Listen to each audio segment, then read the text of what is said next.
Welcome back to the Football Tragics. I'm your host, Aaron, joined by Tony, Campo, and Morty. Hey, lads.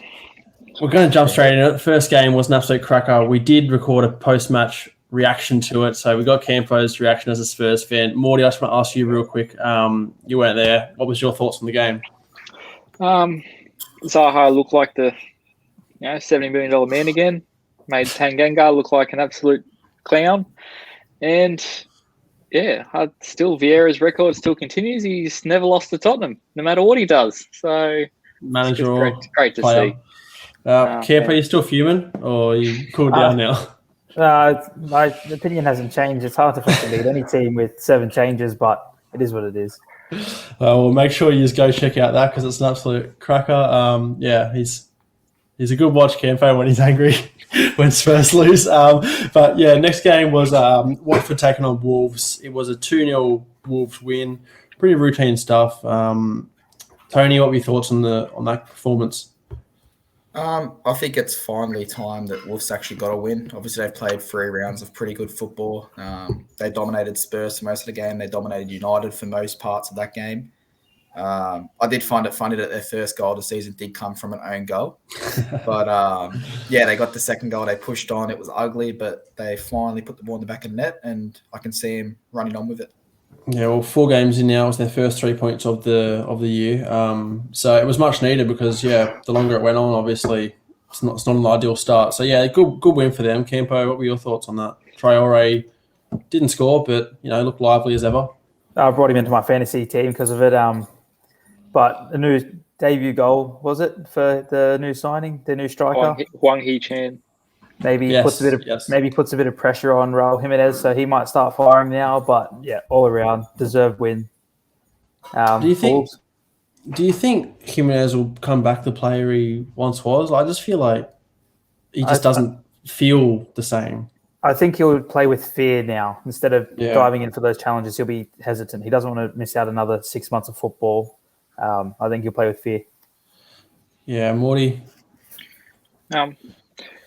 Look, Wolves finally put one on the board. They've got the team. They've got the quality. They're trying to get back into gear from that form they were pre-Jimenez injury. Like, they're still reeling from Europe last year as well. Like, they've got their squad now. They've got a new striker in. Like, they've got 3 strikers now fighting for that position. Hopefully they can go on with it, and Adama can actually start firing instead of shooting blanks. The bloke's a myth, but yeah. Yeah, well, they obviously had a poor campaign last year. There's no secret about that. Look, if Jimenez can become his former self, then they'll have a good strike force there with the likes of the newcomer in Traore if he continues to perform well, because he is performing well. It was a good win for him. Gets him off around the bottom of the table, so sitting 14th, 15th now. Not the best result for Watford at home. These are games that probably look at. They probably think they can win this. You look at Wolves last year, and that's definitely a game they thought they could have picked up 3 points. So, Watford started the season great. That first win against Aston Villa, but since then they've kind of gone back into a relegation team, which is not ideal for them. Brentford versus Brighton now. I tipped a Brentford win here. It went the complete opposite way. 1-0 Brighton it was. Morty, what were your thoughts on this? Brighton are actually looking pretty decent this year. They're putting them away. They're actually looking like a more complete team at the moment. They're defending as well as attacking. Like last year, they were all about creating chances, but they let it slip, and maybe losing Ben White's done wonders for them. Yeah, well, you said they're looking like a more complete team defensively as well. So Ben White, 50 million, they've recruited well. They're probably laughing right now. Why not take 50 million for your defender who they'd probably say wasn't even their best defender? I think like some Shane Duffy, and I think what's the other bloke's name? Lewis Dunk. He's probably their most important man, I'd say, in the defence. I think so. Cashing on Ben White doesn't look too bad right now, especially with the way Arsenal started. Campo, what are your thoughts? Pretty big snooze fest, I think. There wasn't many chances created in this game, but Trossard took the most important one, and that's all that matters for Brighton. Yeah, well, Brighton looking good, as I said, for 9 points now, 5 games, 4 games, 3 wins. That's an unreal start for them. You can't ask for much more. Brentford, on the other hand, it's not the worst start as well for them. They're sitting in 10th, right in the middle there, 5 points after 4 games. They'd take that, I think, especially with the Arsenal win. They'd take that. Tony, you agree? Yeah, I mean, I agree. Obviously, Brentford went out with a game plan. They're trying to make that home ground a fortress. It slipped this game in the 90th minute, but I mean, like you said, they've come into the Prem. They've got some points. They're sitting mid-table, and I don't think any Brentford fan's going to complain. All right, we're looking at another 1-0 win here. Arsenal's first win of the season. They're no longer bottom of the table. Gotta feel good to be an Arsenal fan right now. Looking at these stats, 30 shots, 7 on target. How they didn't win this game 4 or 5-0 is a joke. And I think it just, yes, they got a good win, like a win, but I think it shows their struggle. A 1-0 win against a Norwich team who City put, 5 past? Liverpool put 3 past comfortably. I think Arsenal they haven't clicked still. I think the 1-0 win here is flattering for Norwich, and I don't know. I don't think Arsenal will be too happy. I think they're just happy to be off the bottom of the table right now. But they've still got a few big games coming up. Tony, what are your thoughts? Aubameyang's in your fantasy team. You would have been happy. I mean, it was probably the 1 week I didn't need his points, but yeah, I think as an Arsenal fan, you take the 3 points. It wasn't pretty, but the 3 points is what they needed from this game. They didn't have to go out there and win 9-10-0, whatever it was. They needed a result. They got the 3 points. Yes, it was ugly, probably the ugliest goal of the season you're going to find, but they got the goal and you take it. You take the 3 points and you work on next week. Yeah, well, I suppose they're starting to get this team together now. They started Tomiyasu at right back. They had Gabriel and Ben White together, so that's their starting centre backs. So if they can just form a rock at the back there, and a clean sheet doesn't hurt as well, Campo. What do you reckon? With Aaron Ramsdale in goals, clean sheet will boost his confidence. But again, it was a very ugly goal. I think Arsenal are really lacking that main man striker now. Aubameyang's getting old. Lacazette, he just disappears in games. They can create all these chances for their strikers all they want, but no one's taking them. They got the ugliest goal I've seen this season, and they were lucky to get the 3 points. Deserved, but it was very lucky that it fell to Aubameyang 2 yards out. Morty, is it all doom and gloom for Norwich City? Rock bottom, 0 points, minus 10 goal difference. They've had a couple hard games, obviously, but, They don't even look like the side that won a few games at the start of the last time they're in the Prem. They look like they're playing within themselves. Like they're there for a year and they want to go back down. Like they do not look happy to be there. There's players that aren't even feeling their potential at the moment, where they're just falling apart pretty much. And Arsenal, I don't know how much they can take out of this game. They've got to look forward to next week. If they can get past Burnley, then maybe they can get a roll on. But again, if they come up against Burnley and they don't take any of those 30 chances, then Burnley will put one past them, and then they go face Tottenham, and they'll be back right down in that relegation zone. So yeah. They always say you want to start the season well, but with Norwich, they have had some hard fixtures, Liverpool, City, and now Arsenal. I mean, I'm not calling Arsenal the hardest fixture, but in a way, from now, do they look at it and go, we can now start to pick up some points here? We're not. It's not done. Tony, what do you think? Oh, obviously you can look at what you said, and you can look at saying they face these big teams, but they haven't even looked like they've played good football. So if they can't play good football, say they go out against the Burnley. Burnley's not a good team, but I don't see them beating Burnley at the moment. Say they go out against Newcastle. I can see Newcastle beating them. I don't see these teams that are around them on the ladder, them beating them. I see them causing them troubles maybe, but I think it's straight up, straight back down. Yeah, so you've seen enough of other teams to know that Norwich just don't have enough this year compared to anybody else, even Brentford and Watford, for example. All right, moving on, Tony. This is the one for you. 4-1 United. Ronaldo double on his second debut. Bruno Fernandes, screamer, and Lingard to top it off. Tony, give us your thoughts on the game. I think the scoreline flatters us, if I'm being honest. We had chances, but I mean, St. Maxim caused us so much problems that game that I mean, it's good. It shows that Duran is helping that back line. Him and Maguire are starting to gel. Despite Basaka, he looks good as always.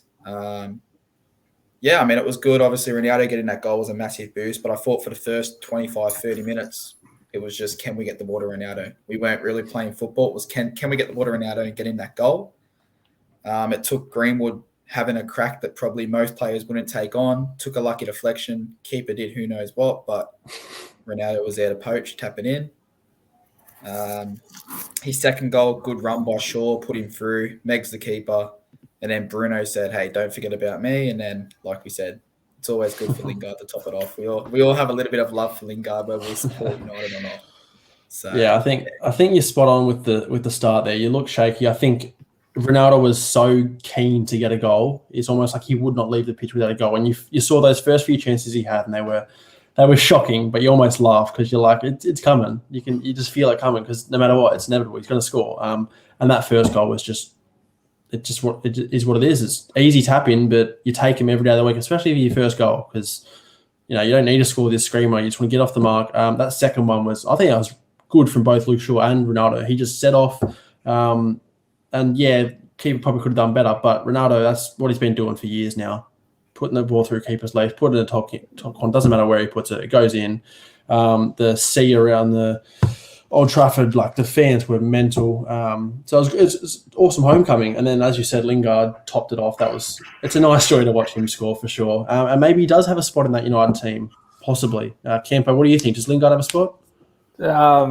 Not with how stacked their bench is. He might come on for cup games, but especially with Donny van de Beek in there, I don't think you can play Lingard over Donny. But when Ronaldo scored, I think when Ronaldo scored, everyone in the world said, "Sue!" You just can't not say it.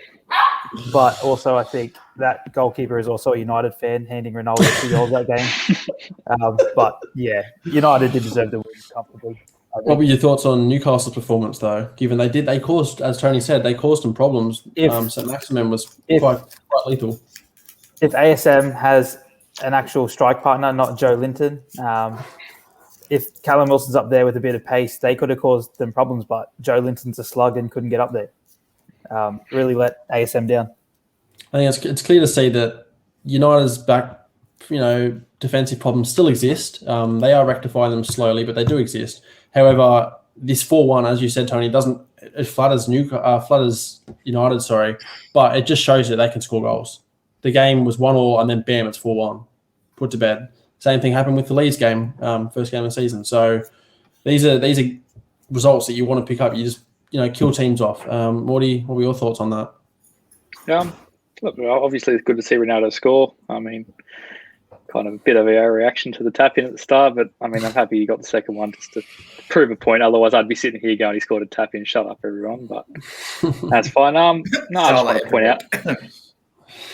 Was he? Did he really score a tap in this? No, not really. But on the other hand, though, Maguire just pretty much diving at the floor, missed the floor, left Varane all exposed there. You want to walk past that one, or? So is the agenda against Maguire back as what he was going for a year?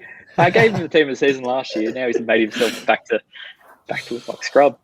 But, no, it's all right. Well, that result takes United top of the table, obviously joint top. But scoring goals for fun. Haven't conceded too many. It's looking good for United.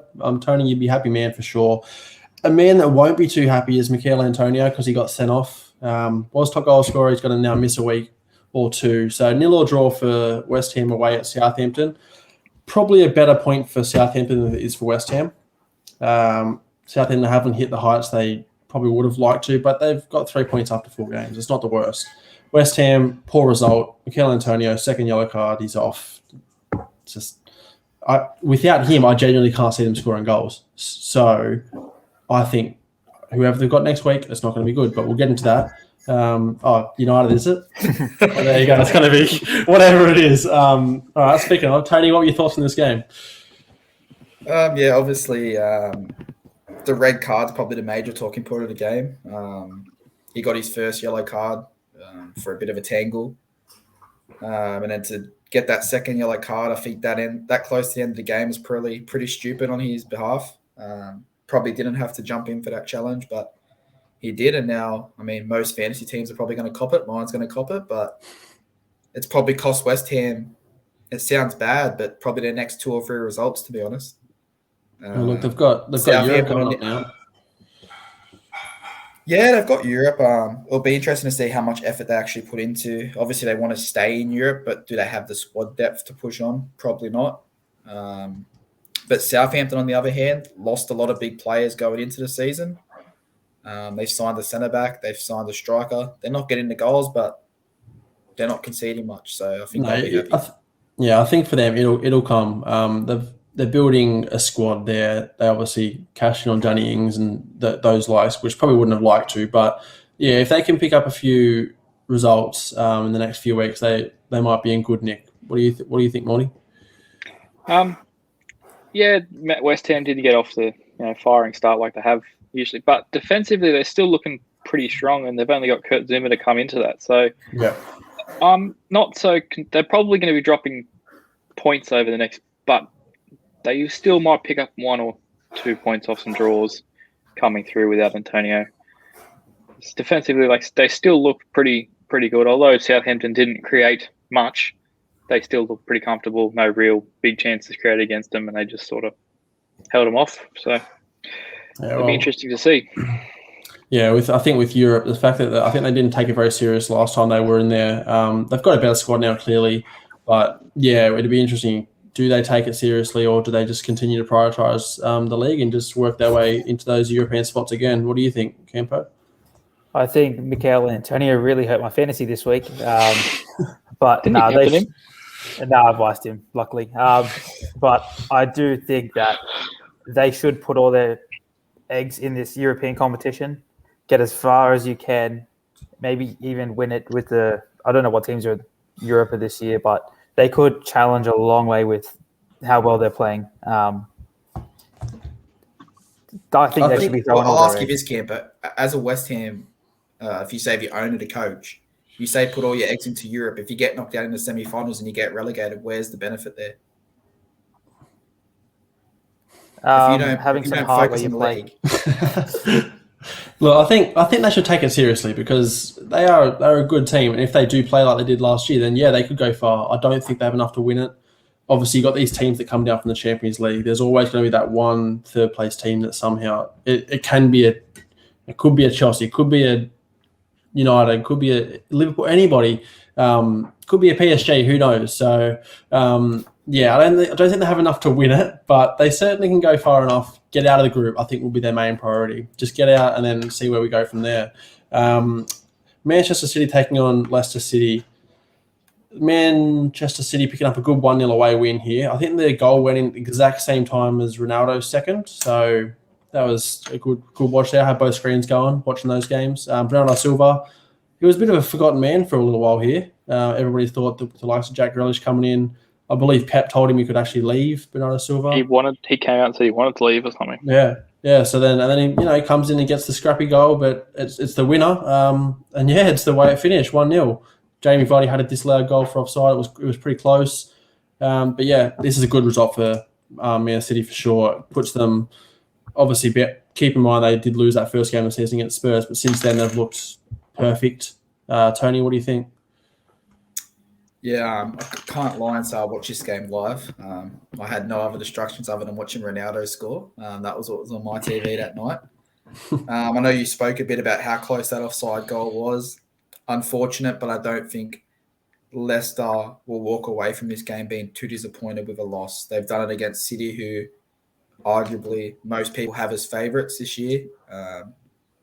1-0 result, you can work on that and you get City out of the way. I believe this is the first time in either a long time or completely ever that Pep's ever rocked the same starting lineup for 3 games in a row. Don't quote me on that, but it's definitely a long time. So the Pep roulette, is it finished? Has he got his team? Ferran Torres is starting striker, Jesus on the right. It's not completely the same. There's still differences. No, what do you mean? No, the last 3 games in a row have been the exact same. No, he started Rodri the other week. That must have been the first week because I saw a stat they put up on the weekend that it was the first time in his career or something that he started 3 players, 3 times in a row. So, yeah, what do you think? Is the Pep roulette finished? Has he got his team worked out, or is it just a case of managing minutes until European competition, FA Cup, all these competitions start playing into it? Tony, Campo, what are your thoughts? I think I'll let he you go, likes his Campo. squad right now. Jesus looks really rejuvenated out wide, not being that lone striker. And Ferran Torres is really looking deadly up top. Like, Man City could have won this game easily 4-0 with the chances they had. They should have. But that's on another day. They score 4-5, but they'll take the 1-0 and Leicester won't be too disheartened by it. Obviously, speaking about Jesus on the right there, do you think Ferran Torres has enough to be that starting striker for the whole season? Yeah, he's looking very sharp, quick in behind, especially with how high they play. He will score a lot of goals this year. And Morty, what were your thoughts on the game overall? Yeah, look, Man City created plenty of chances as usual. I think they looked a bit more frustrated towards the end of that game. Like, they usually would be up 1-2 by then, and things kind of didn't fall their way. And like, if that's the way they're going to start, if they're acting throughout the game, the other managers are going to see that and just go, well, we'll sit back and defend you for that time and let you get frustrated, and we'll beat you that way, because they did look out of character, frustrated for a while there. So at the end of the day, 3 points to 3 points. They're looking good since that first hiccup. So, all right, Chelsea taking on Villa here, 3-0. I think the scoreline, as Tony said, it flatters Chelsea a little bit. We, for a while, were getting absolutely slammed. Villa created a lot of good chances. Mendy, 6 saves, I believe. Look, it started well. Kovacic, brilliant run, plays through Lukaku, brilliant goal, gets off the mark at home. Can't ask for much more. Second goal was an absolute gift by Tyrone Mings, I believe, and he had an absolute stinker of a game, probably the worst man on the park. And then, rounded off with another Lukaku goal pretty late on. So 3-0, it's a pretty result, but again, it could have gone either way. I think it shows that our defensive, we're strong defensively. Yes, we could have conceded a couple of goals, but Mendy's looking as good as ever in the form of his life. And it's defensively looking solid, and we're scoring goals as well now. It's the first time I've scored 3 goals for, obviously Palace, but we don't score 3 goals often in the Tuchel era. It's usually just 1-0, 2-0 set up shop. Tony, what do you think? Yeah, I mean, like you said, I only really watched the first half of this game, and I passed out and woke up to Lukaku's second goal. It was late. Obviously you were getting smashed for those 10, 15, 20 minutes, whatever it was, but you're going to have those games where you cop shots, you're under pressure, and the fact that you didn't crack, you didn't give up that goal.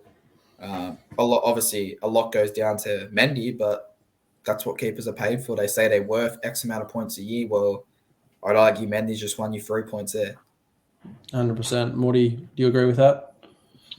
Yeah, pretty much. Chelsea continued on from last week, and they didn't like that first half against Liverpool. They just turned the screws towards the end of that and just put it away.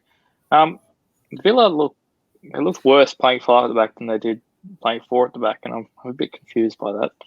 I don't know if it suits them playing this, trying to be defensive with wing backs. I think they just need to stick to their usual 4 at the back and go on with it, because they looked kind of out of character for a while there.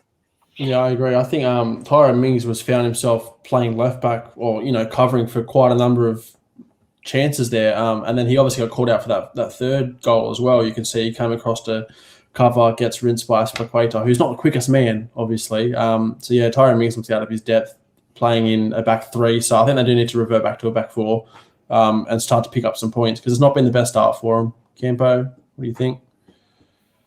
I think Chelsea punished a very wasteful Aston Villa. They bombed a lot of their chances, and I told you, as soon as Watkins is fit, they got to play both of them up top, and this is the only way they think of that they can do it. Having that extra wing backs to provide the width to get them in on goal. I think I'm cutting out here. You're right about Ollie Watkins. Like he had a good chance, he scuffed it. Then Thiago Silva cleared it nicely, but Danny Ings couldn't get involved in the game at all. If they're going to play in these 2 strikers up top, I think some weeks it'll work, some weeks it won't. It'll be interesting to see do they stay with that back 5 or do they revert back to a back 4. But look, they've got the likes of Buendia and whatnot to come back in to create more chances for them. So maybe it's an off night from the bridge. Morty, we'll start with you here. Another 3-0 result. Liverpool's away win against Leeds. Couple big talking points. I'll let you take it away. Look, barring that injury, I would be sitting here going, Klopp, that's the midfield I want to see every week, because Thiago opened up, Fabinho just did what he does, and Elliott was just running around like a madman, and we were looking pretty good, creating chances left, right, and centre, and it was just opening up opportunities everywhere in the park. Yes, we're playing Leeds, who defensively are never on song, but even towards the end, when they, obviously they went down to 10 men and they were just trying to hold on, we still looked like we were ready and able to be breaking that team down, and we obviously scored again after that. But yeah, obviously the injury to Elliott, it's not good for the young kid. It was quite interesting watching that, because his ankle was like, I don't know, have you seen it? Yeah, Like the yeah. They didn't show it off. They never showed the replays, do they? They showed the challenge they showed the challenge as it was, and then that's it, soon as they realised what was going, because his ankle basically hung there flopping around, and they just said, no, all the players everyone stood around him on the pitch and put on them. I mean, fair play to Salah. He actually got the ref to stop it almost instantly. So respect to him there. As you said, it was a horrible challenge. I've been one to talk up Harvey Elliott all season. So far, he's looked amazing, and the fact that Klopp rates him so highly, it's really unfortunate this injury has happened. You don't want to wish that upon anybody. So hopefully he has a speedy recovery, but it looks like it probably will be a season ender. Most likely. Maybe gets back at the back end of it, but he won't take much part, which is disappointing because he's been really good. So with him now out, how's your midfield looking? Are you confident with? Henderson comes back in, and we look I wouldn't say we look shaky, but we just looks out of place. I mean, there's one point in the time where Henderson was basically running into Thiago. Thiago's just standing there waiting for the ball, and Henderson's running at him with the ball. I'm like, what are you doing? Like, Thiago looked like, creating chances. He's putting passes in. He's making the space with his passes. Henderson's making the space because he's overloading by him being in the same position as two other people. So that was kind of frustrating. It now doesn't look ideal that he's got rid of Ronaldo, though, does it? No, and it wasn't ideal from the start. So we will sit here and see how that goes along. But Tony, I want to ask you about Leeds. We say they play this entertaining football, whatever it is, but at the end of the day, they're not getting results. And results are the most important thing. Are they in trouble this year? Are they being found out? They're not scoring goals like they should be. What do you think? It's a tough one. I mean, if you look at the teams they've played, obviously, they played United, lost 5-1, got the goal. They then played Everton. They got 2 goals. They played Burnley, who we know is hard to break down. They got 1 goal still. And then Liverpool, I mean, did anyone really expect them to score against Liverpool? Maybe one goal off a bad break, or Trent Alexander-Arnold getting dragged too far forward. But, I mean, I didn't really expect them to score. So I don't think they're in trouble just yet. I think if they don't score a few goals and get a few points in the next couple of games, we'll start thinking, okay, we're in trouble. But I think they're fine at the moment. They'll bounce back. So you give them a bit of time there. What do you think? Campo, do you agree with what Tony's saying? I think they'll be fine, but I think we've misjudged their last season to this season. I think we've all put them way too high for a team who didn't reinvest in their fullbacks, their centre backs. They signed Junior Firpo, but he actually did look good this game. He was just missing that link up with his attacking. His attackers would just get bullied out of the game. So there's no centre backs to come in and shore up that defence where they concede a lot. Like, they're just conceding way too many goals in the Premier League at the moment, and Bielsa has to do something to change it. They did lose their centre back to an injury early on, which brought on that other one, which they then lost their centre back to from that. So, however, both their centre backs were on yellow cards by the 20-minute mark, so that was quite worrying for them. I think the next 5 games really tell for Leeds here. Obviously, they go to Newcastle the next round. They have Fulham in the Cup. Then they have West Ham, who could be without Antonio, Watford, Southampton, Wolves and Norwich.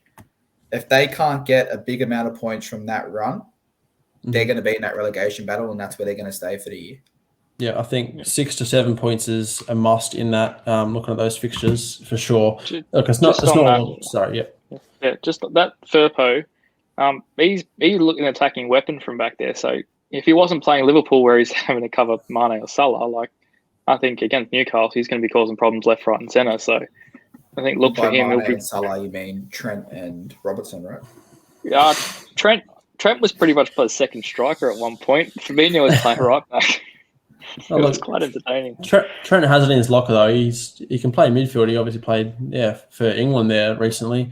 Klopp doesn't like him there, but look, one person I want to speak on again, Salah, 100th Premier League goal, 5th fastest now to that milestone, I believe. Good player. Good. I mean, look, we all. It wasn't a tap in. I'm not the biggest fan of him either. I don't like his, the diving and whatnot. But at the end of the day, he's a great player. He's exactly what Liverpool needs. He complements them. They complement him. Mane and him, do they have their disagreements and one up each other at times? Yes, I think so. But he scores goals for fun, and I think everybody kind of maybe wrote him off a little bit, saying he's not going to be in the golden boot race with Lukaku, Ronaldo as well now. But he's still thereabouts, and he's going to have a good season, I think. Look, the other game, Merseyside, hasn't taken place yet. We wanted to get this wrapped up before the weekend completely finished. Everton vs Burnley will be tomorrow. We'll probably review that very quickly in our. Actually, no, we won't record in our preview because we're doing that straight after. But yeah, so look, that'll happen. We've all tipped. Did we all tip at Everton win? I believe I did. So we'll see how they kick on. I haven't decided on their player of the weeks yet because Campo wants to put Calvert-Lewin pending how he performs tomorrow. So we should get sent off. Yeah, exactly. But we're going to go straight into our preview in the next episode. So we'll see you in a little bit. Peace. Peace.